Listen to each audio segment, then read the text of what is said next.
Apa manfaatnya kalau kita diceritakan tentang orang soleh? Pertama, ada satu perkataan seorang ulama, Imam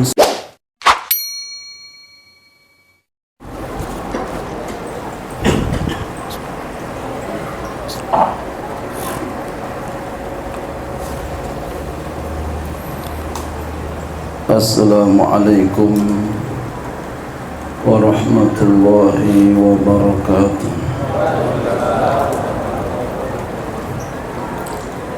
Bismillah walhamdulillah wa syukurillah ala ni'matillah, wassalatu wassalamu ala sayyidina Muhammad ibn Abdillah wa ala alihi wa sahbihi wa man tabi'ahu wa nasara wa wala wa la hawla wa la quwwata illa billah, amma ba'du. Hadratul mukarramin wal mukhtaramin yang sama-sama kita muliakan, Habibana al-Mahbub Al-Habib Fahmi bin Saleh As-Segaf, semoga Allah Subhanahu wa ta'ala sehatkan beliau, panjang umurnya, majelis ta'limnya nurul iman Allah berikan keberkahan, kemanfaatan dan banyak jamaahnya, amin.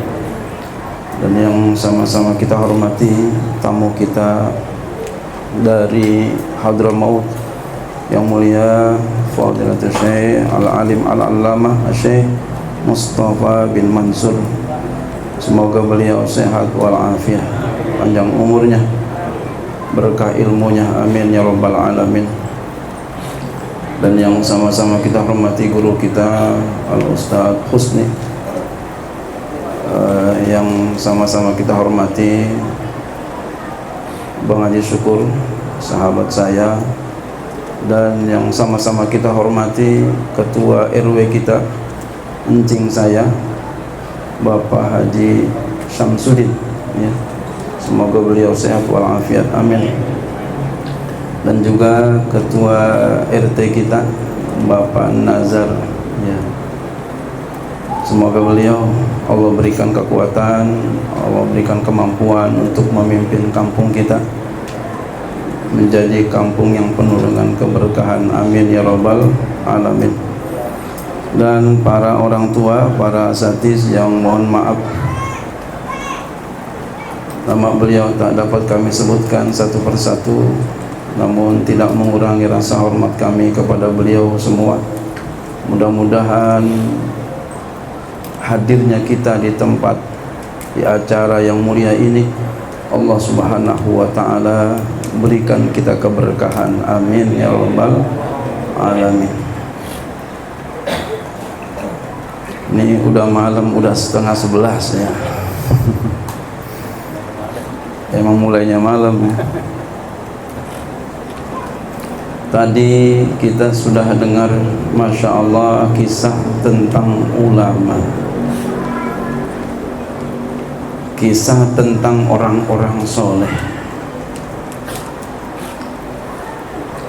Apa manfaatnya kalau kita diceritakan tentang orang soleh?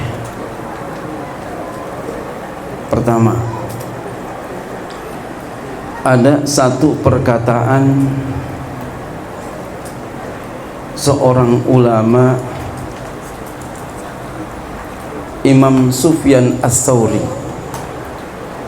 yang dikutip oleh Imam Al-Ghazali dalam kitab monumentalnya Ihya Ulumuddin. Beliau mengutip, orang besar mengutip seseorang, tanda yang dikutip nih orang besar, Imam Sufyan Ats-Tsauri. Imam Sufyan Ats-Tsauri itu beliau lahirnya, wafatnya, meninggalnya 161. Beliau adalah gurunya diantaranya ada ulama mengatakan beliau gurunya Imam Syafi'i, berarti guru kecilnya, karena Imam Syafi'i lahirnya 150. Jadi kalau kita ngaji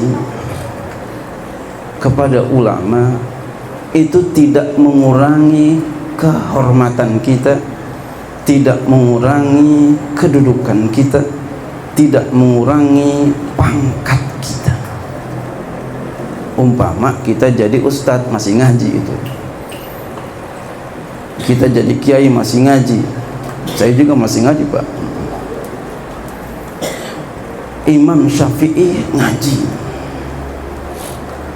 tidak mengurangi pangkatnya, bahkan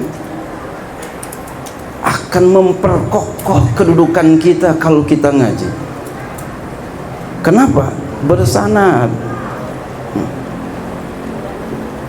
Kata Syekh Abdullah Al-Mubarak, al-isnad minad din, walau al-isnad laqala man sya'a masya'a. Sanad itu bagian daripada agama. Jikalau enggak ada sanad, maka dia akan ngomong seenaknya. Dulu ada seorang ulama namanya Bishr Al-Hafi. Saya senang kalau cerita ini. Bishr Al-Hafi, beliau latar belakangnya kurang cakep, seorang pemabuk, sehingga ketika beliau taubat, Imam Ahmad bin Hanbal, kita kenal itu Imam Ahmad, seorang pakar hadis, seorang termasuk daripada a'immatul madhahibil arba'ah. Beliau pernah mundar-mandir ke rumahnya Bishr Al-Hafi, mundar-mandir Pak. Padahal beliau sudah menjadi salah satu daripada imam mazhab yang 4, tapi beliau enggak merasa malu mundar-mandir ke rumahnya Bishr Al-Hafi. Oh, kita renungin tuh. Udah jadi kiai, bahasa kita begitu.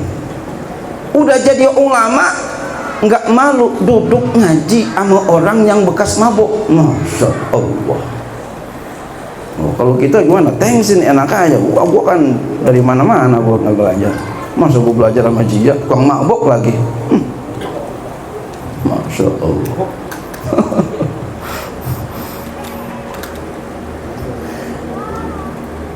Ini diwajarkan Pak, kalau ya ketika itu murid-muridnya Imam Ahmad bin Hanbal protes, kita juga protes itu ya.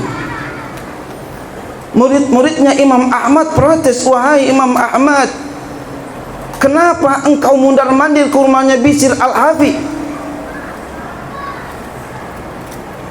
Bishr Al-Hafi kan, ya elah, kalau bahasa sekarang orang baru hijrah gitu ya, orang baru bener. Bukankah engkau ahli ilmu Imam Ahmad? Bukankah engkau ahli hadis? Bukankah engkau ahli fiqih? Masya Allah. Orang kalau masih jadi murid yang begitu, wah, tang galak. Kalau udah jadi guru lain tuh, bijak. Apa kata Imam Ahmad? Memang benar, saya ahli ilmu, ribuan hadis saya hafal, saya ngerti fikih, tapi untuk mengenal Allah, Bishr Al-Hafi lebih kenal daripada saya. Masya Allah. Langsung terbantahkan. Jadi orang kenal Allah itu enggak semua orang yang diberikan oleh Allah Subhanahu wa ta'ala. Kata Habib Rizik, ilmu yang kayak begini ini enggak kita dapat ya di pesantren, di majelis taklim atau di mana. Kalau Allah pengen kasih, siapa aja dapat itu. Makanya ada yang namanya majzub ya.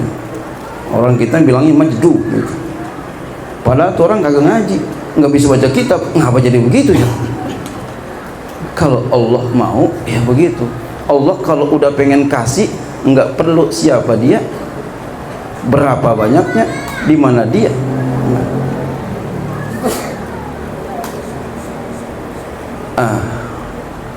Imam Sufyan Ats-Tsauri, beliau punya omongan yang luar biasa tentang kita tadi.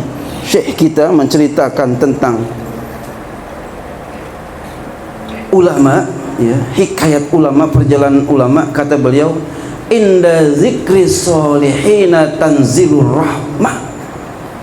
Ketika kita menyebutkan cerita kisah perjalanan orang-orang yang soleh, tanzilur rahmah, turun rahmah, turun rahmatnya Allah Subhanahu wa ta'ala. Tadi kita udah dengar tentang kisah tentang para ulama, kemudian juga kisah tentang perjalanan Nabi kita Muhammad sallallahu alaihi wasallam sekelumit. Ini juga apa yang dikatakan oleh Syekh Muhammad bin Yunus dalam kitabnya Mukhtasar Sifatus Safwah. Kata beliau, mungkin kita kurang begitu populer ya, Muhammad bin Yunus, Syekh Muhammad bin Yunus, ditulis ini dalam kitab Syiaru A'lamin Nubala, ya. Beliau lahirnya 183 Hijriah. Apa yang beliau katakan tentang menceritakan hikayat ulama? Kata beliau, ma ra'aitu lil qalbi anfa'a min dzikri sholihin. Aku belum pernah ngelihat, aku belum pernah melihat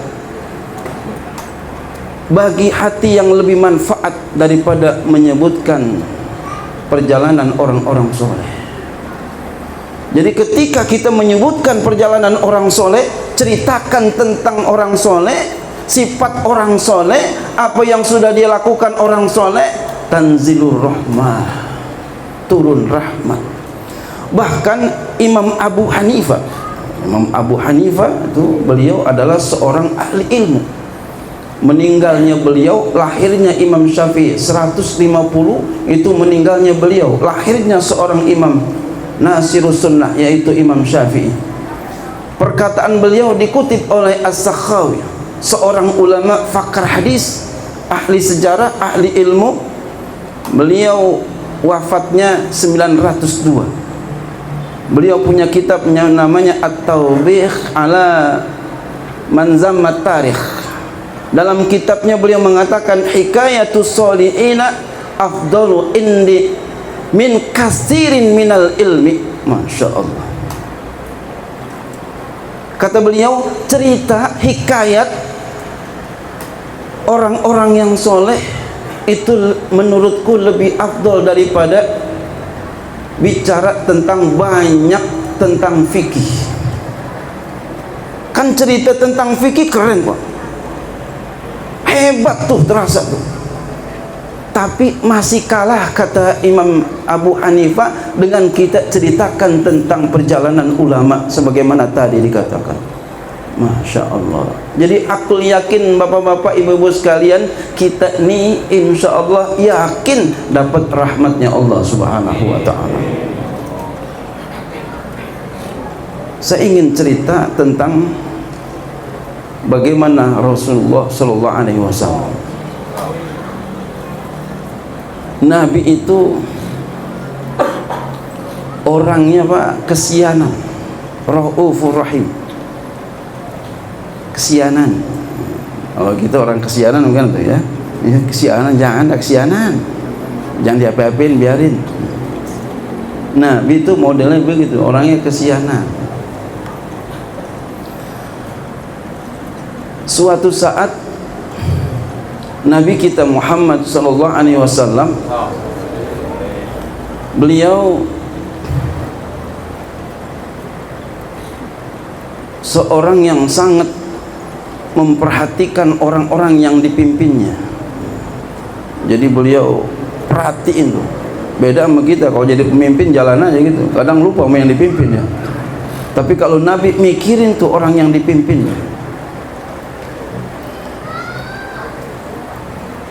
Walaupun kondisi beliau waktu itu lagi sakit, beliau sakit parah yang membuat sakitnya menjadi beliau meninggal dunia.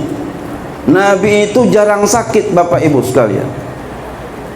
Kalau kita kan mau sakit mulu ya. Nabi jarang sakit. Saya juga punya teman tuh almarhum ya, jamaah. Beliau itu kata temannya jarang sakit. Memang benar. Suatu saat dia sakit. Kata temannya bilang, tuh dia bisa sakit juga ya katanya. Saking terkenal jarang sakitnya. Saya pernah dibilangin olehnya, katanya apa rahasianya itu mandi malam. Tapi nggak usah pakai kembang mandinya, nggak usah. Habis jam 12 sampai subuh ya, sebelum subuh tidur dulu, mandi, sholat tahajud. Itu sehat itu kata beliau begitu. Nah, Nabi apalagi lebih daripada itu. Ketika sakitnya Nabi kita Muhammad sallallahu alaihi wasallam, beliau istrinya banyak Pak, lebih daripada 4 ya. Kalau kita satu aja dah ya, ya boleh sih lebih dari itu kalau kuat, kalau mampu adil. Kalau kagak ya jangan gitu ya, maksain diri lagi mau coba-coba ya. Punya bini jangan coba-coba ya, udah di parahan ini dibagel ntar. Satu udah kewalahan, satu mau 2 iya. Kalau kiai nggak apa-apa kiai ya. Habib nggak apa-apa Habib nih.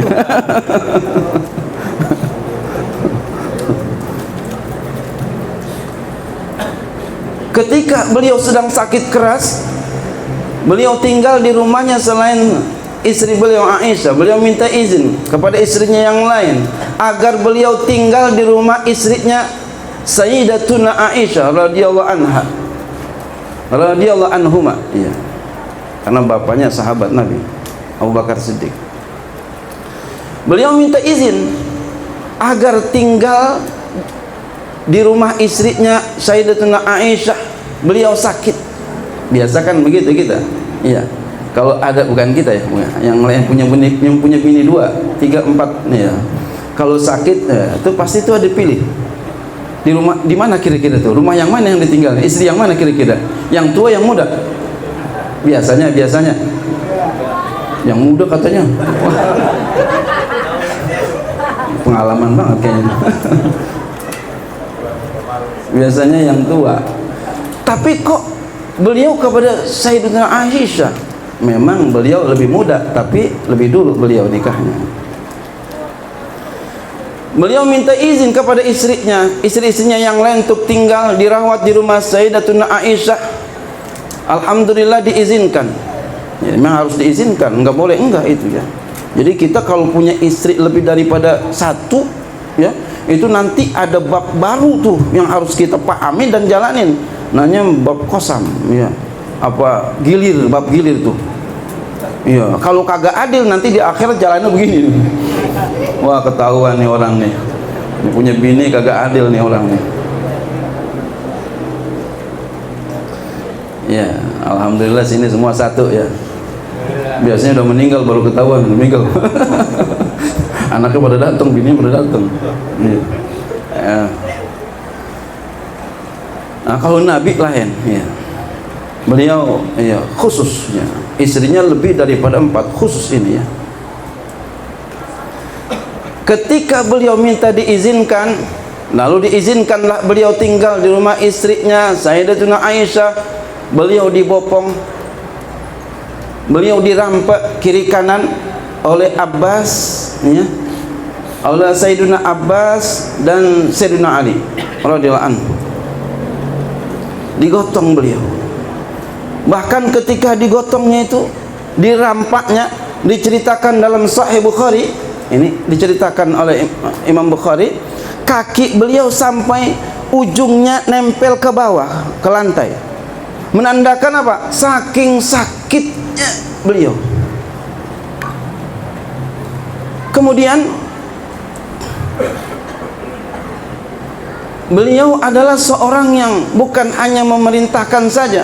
Beliau menjadi orang yang sebelum memerintahkan beliau sudah lakukan. Di antaranya adalah sholat jamaah.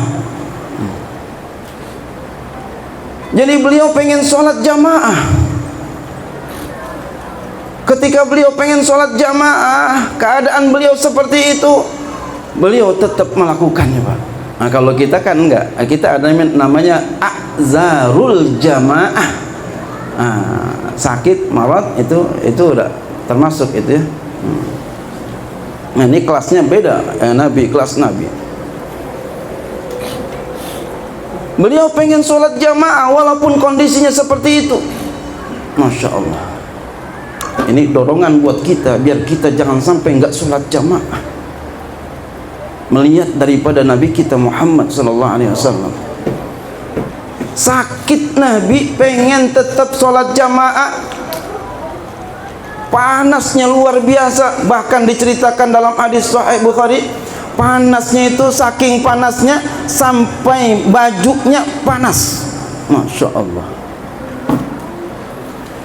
Lalu beliau berkata kepada orang yang ada di situ, supaya beliau bisa berangkat sholat jamaah. Apa kata beliau?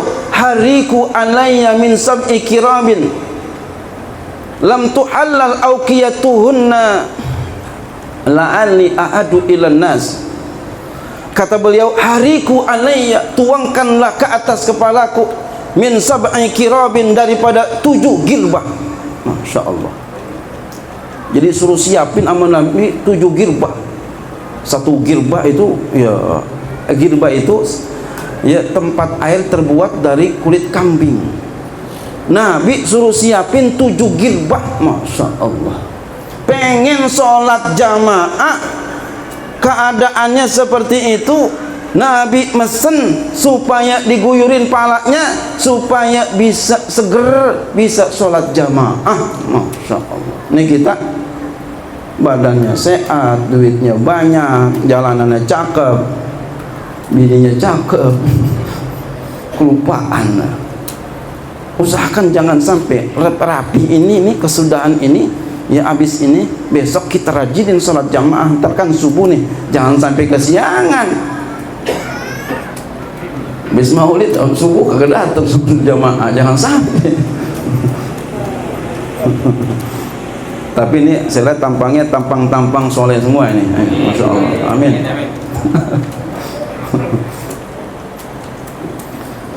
Kemudian beliau dalam riwayat lain, Pak, dalam riwayat lain diceritakan dalam Irsadul Ibad ila Sabilir Rasyad, Syekh Zainuddin Al-Malambari, orang India. Kita kenal India pusternya doang itu ya. Jadi India ternyata punya ulama yang masyhur terkenal ya. Syekh Zainuddin Al-Malambari itu pengarang kitab Fathul Mu'in. Oh, Fathul Mu'in itu membanggakan, Pak. Kalau kita baca kitab itu, Mu'in ya. Terkenalnya Mu'in. Bahkan kata guru saya ke Syarifuddin, kalau belum bisa baca kitab Fathul Mu'in belum jadi kiai, kata beliau. Itu berulang kali saya ngaji sama beliau ngomong begitu terus. Masya Allah. Dalam kitab Irsadul Ibad ila Sabilir Rasyad, walaupun dalam kondisi seperti itu, beliau pernah berpesan kepada Sayyidatuna Aisyah, wahai Aisyah, ini ada duit 7 dinar. Jadi duit beliau tersisa 7 dinar, udah mau meninggal. Wahai Aisyah, berikan duit ini 7 dinar kepada Ali biar dia sedekahin. Masya Allah. Kira-kira kalau kita gimana tuh, punya sisa duit kita apain? Tong, no duit yang di sono, no kontrakan di sono gitu ya. Nabi duitnya beliau pengen habisin semuanya buat sedekah, enggak tersisa sedikit pun. Terbukti diceritakan dalam kitab itu, ketika malam tiba, beliau pengen hidupin lampu. Kalau dulu lampu kita kenal namanya lampu apa? Lampu colen. Ada minyaknya. Sama di sana pun begitu, ada minyaknya. Ketika beliau Sayyidatuna Aisyah pengen cari minyak, enggak ada. Beliau minta kepada istri-istri Nabi yang lainnya pun enggak ada. Masya Allah, Nabi enggak punya apa-apa. Pantas kalau Nabi pernah mengatakan, Allahumma amitna miskinan wasurna fi zumratil masakin. Ya Allah, matikan aku dalam keadaan miskin dan kumpulkan aku bersama orang-orang miskin. Jadi Nabi ekonominya begitu, Pak. Jadi beneran tuh, Pak, bukan majazinya. Beliau punya keadaan ekonomi. Ada buku namanya Leadership karya Syafi Antonio. Beliau menggambarkan ekonomi Nabi kita Muhammad SAW itu seperti perahu ditelungkupin. Pertama naik, pertama di bawah, terus yang kedua tengah, rata, tinggi, mapan, kaya, saudagar kaya, kemudian turun ke bawah, miskin. Makanya diceritakan dalam Sahih Bukhari, saking susahnya beliau sengaja susahin, Pak. Beliau gadein baju besinya kepada orang Yahudi. Masya Allah, bayangin tuh. Beliau gadein baju besinya kepada orang Yahudi. Kenapa enggak sama sahabatnya? Padahal sahabatnya orang kaya. Ada yang namanya siapa? Iya, Utsman bin Affan, orang kaya. Iya, kaya-kaya. Sahabat Nabi itu kaya-kaya. Iya. Tapi beliau enggak mau minjam sama sahabatnya. Kalau beliau minjam sama sahabatnya, kira-kira dikasih apa kagak? Dikasih. Makanya ketika beliau bajunya digadein kepada orang Yahudi, Abu Bakar Siddiq tahu tentang itu, langsung buru-buru datang Abu Bakar Siddiq. Masya Allah, langsung ditebus sama Abu Bakar Siddiq, dikasih sesuatu uang oleh Abu Bakar Siddiq. Subhanallah. Kita jadi murid begitu biar hidup begitu ya, jangan pakai dimikir. Masya Allah, luar biasa nih Nabi kita Muhammad sallallahu alaihi wasallam. Ya, kita kembali lagi. Nabi kita Muhammad sallallahu alaihi wasallam, walaupun dalam kondisi seperti itu, beliau tetap ingin datang ya untuk sholat jamaah. Ketika beliau datang, Bu, dalam keadaan Bapak Ibu sekalian, beliau jalannya dalam keadaan tadi dirampe. Bahasa Betawi dirampe. Ya, dirampak kiri kanan, beliau tetap hadir sholat jamaah. Masya Allah. Satu lagi, ada satu kisah yang luar biasa. Nabi kita Muhammad sallallahu alaihi wasallam. Ya, dan itu ya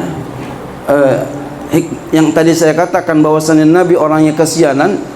Tadi kalimat Nabi mengatakan la'ali ahadu ilan nas, supaya aku bisa berpesan-pesan kepada manusia, kepada orang-orang, kepada orang yang dipimpinnya. Walaupun dalam kondisi seperti itu, Nabi tetap pengen berpesan-pesan. Saking apa? Saking sayangnya Nabi kepada umatnya. Jadi Nabi rupanya udah tahu nih bakalan meninggal. Ada satu lagi kisah yang luar biasa. Nabi kita Muhammad sallallahu alaihi wasallam dikatakan hina sujajabinuhu wa kusirat rubaiyatuhu wa lamma kharaja damu, tatkala sujajabinuhu, pecah keningan Nabi pecah, wa kusirat rubaiyatuhu, dan patah giginya Nabi. Gigi Nabi patah ya, ketika Nabi lagi di Taif pengen ya berdakwah, patah gigi Nabi. Walama kharaja damu minhu, dan tatkala keluar darah darinya, kata Nabi apa? Wa qala akhsha in waqa'at qatratun minhu alal ardi ayu ajilallahul azaba alaihim. Masya Allah. Kata Nabi, aku takut. Jadi ketika pengen jatuh tuh darah, Nabi tadain tuh, wala ma kharaja min udamu talaqahu. Tatkala turun netes tuh darah, beliau tadain biyadihi, dengan tangannya. Dan Nabi mengatakan, akhsha, aku takut, in waqa'a minhu alal ardi ayu ajilallahul azaba alaihim. Aku takut jika darah itu netes ke muka bumi, Allah akan segerakan azab kepada mereka. Masya Allah. Jadi Nabi itu darahnya netes dari keningnya, darahnya netes dari giginya, beliau tadain pakai tangannya. Ini diceritakan dalam kitab Dalailun Nubuwat Imam Baihaqi. Beliau tadain. Subhanallah. Takut kalau netes itu darah ke bawah, Allah akan segerakan azab kepada mereka. Masya Allah. Kalau kita gimana kira-kira tuh? Biar dia mampus gitu ya. Allahu Akbar. Nabi enggak. Makanya ketika itu sahabat yang lain suruh supaya sumpahin aja ya Rasulullah. Apa kata Rasulullah? Allahumma hdi qaumi fa innahum la ya'lamun. Ya Allah, beri petunjuk mereka karena sesungguhnya mereka adalah kaum yang tidak mengetahui. Masya Allah. Nah, kita begitu berdakwah. Kalau ada orang nggak mau diajak, nggak mau, penuh maaf. Diajak ngaji, udah diajak, diapin aja, kagak mau ya maafin aja, udah doain aja. Allahumma hdi qaumi fa innahum la ya'lamun. Gitu aja, udah selesai. Tapi jangan berhenti untuk mengajak. Nah itulah ya, karena waktu udah jam 11 ya, jangan lewat dari jam 11 ya. Takut nanti ya besok sholat subuhnya enggak berjamaah. Mudah-mudahan semuanya di sini bisa sholat jamaah semua ya, terutama besok sholat subuh dan seterusnya. Ini saja yang dapat kami sampaikan, lebih kurangnya mohon maaf. Billahi taufiq wal hidayah wa afu minkum. Assalamualaikum warahmatullahi wabarakatuh.